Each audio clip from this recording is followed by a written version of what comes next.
Ada orang mau ya mengorbankan keluarganya, istrinya, anaknya, suaminya demi harta.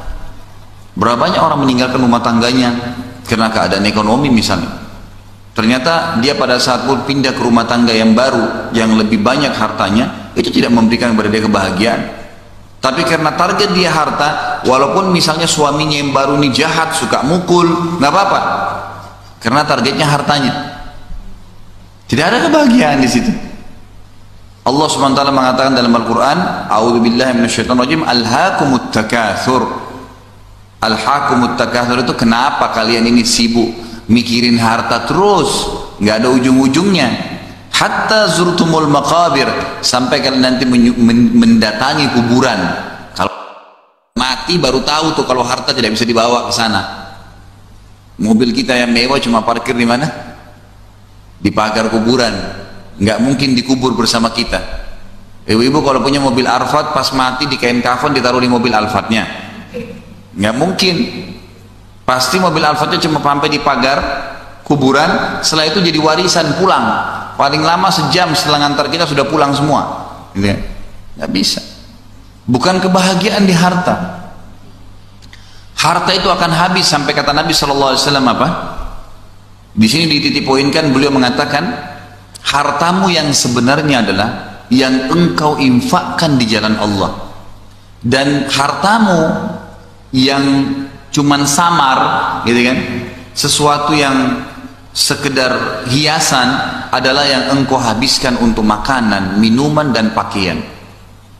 Kita punya harta nih, sibuk beli makanan ini, makanan itu, pakaian warna ini, pakaian warna itu, tas merek ini, tas merek itu, HP merek ini, HP merek itu, terus kita berputar di situ. Itu bukan harta yang sebenarnya, karena itu nanti rusak diganti lagi, habis ya, bangkrut usahanya, coba usaha baru lagi, tidak pernah ada ujungnya. Tapi sesuatu yang kita infakkan di jalan Allah lain.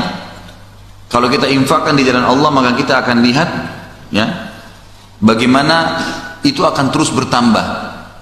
Sebagaimana sabda Nabi SAW, siapapun yang berinfak di jalan Allah, maka Allah akan menjadikan infak itu seperti bibit pohon yang Allah akan suburkan di dekat singgasananya, dekat arsy-Nya Allah.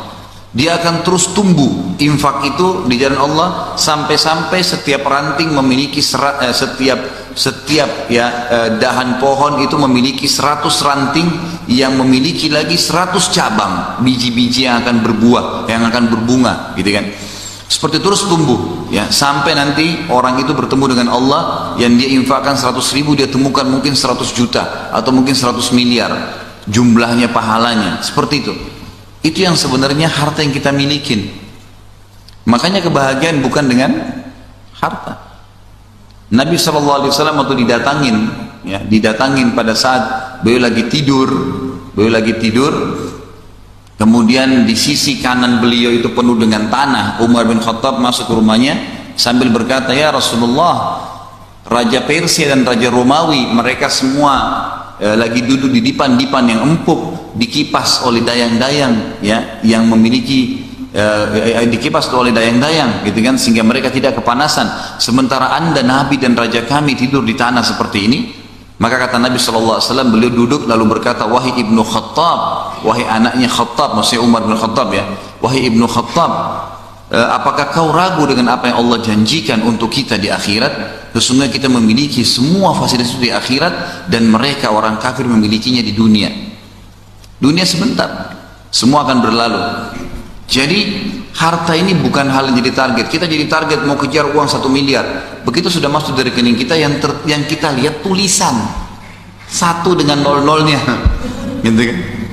Kalau kita meninggal semenit kemudian, sejam kemudian, habis sudah. Nggak ada sesuatu yang bisa diapa-apain. Kalaupun kita taruh di rumah kita 1 miliar, banyak tumpuk-tumpuk kertas. Kertas itu yang buat punya nilai kan, memang karena memang dibuat punya nilai, gitu ya. Kalau sampai la qadarullah terbakar, dimakan tikus atau apalah, hal-hal yang kadang tidak masuk di akal manusia. Orang kalau jadikan sebagai target, dia bisa mati tuh melihat kejadian itu.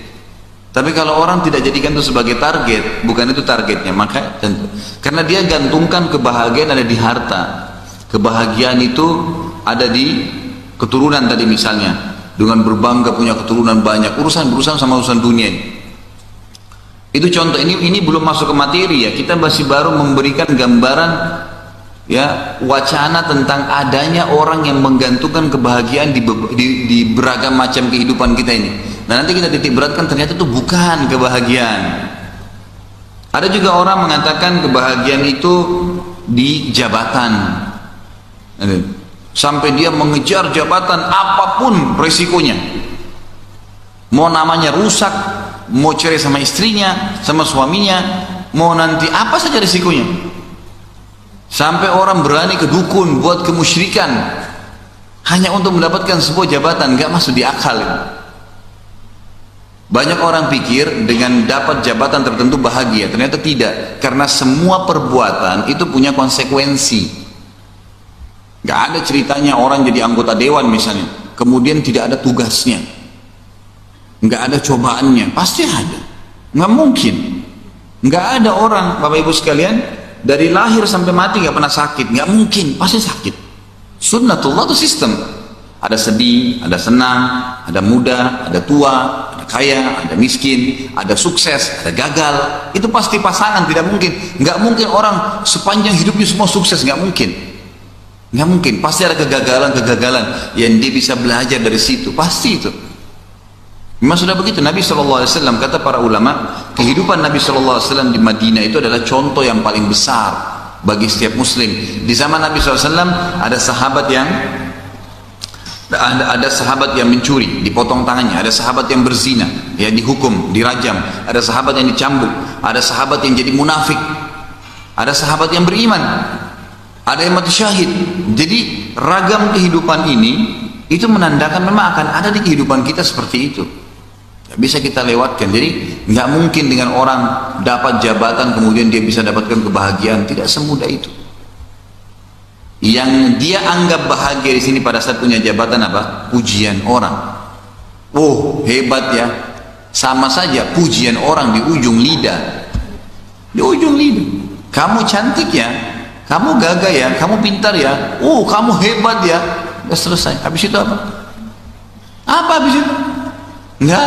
Lebih enak makan pisang goreng. Masih terasa. Tapi seperti itulah. Bukan tidak boleh ya. Bukan tidak boleh cari harta, bukan tidak boleh cari makanan yang kita suka, pakai pakaian yang kita suka, bukan tidak boleh, boleh. Tetapi jangan menjadikan itu adalah kebahagiaan, itu inti kejar, target. Karena kebahagiaan itu ketenangan jiwa, ternyata nggak bisa didapatkan dengan cara itu.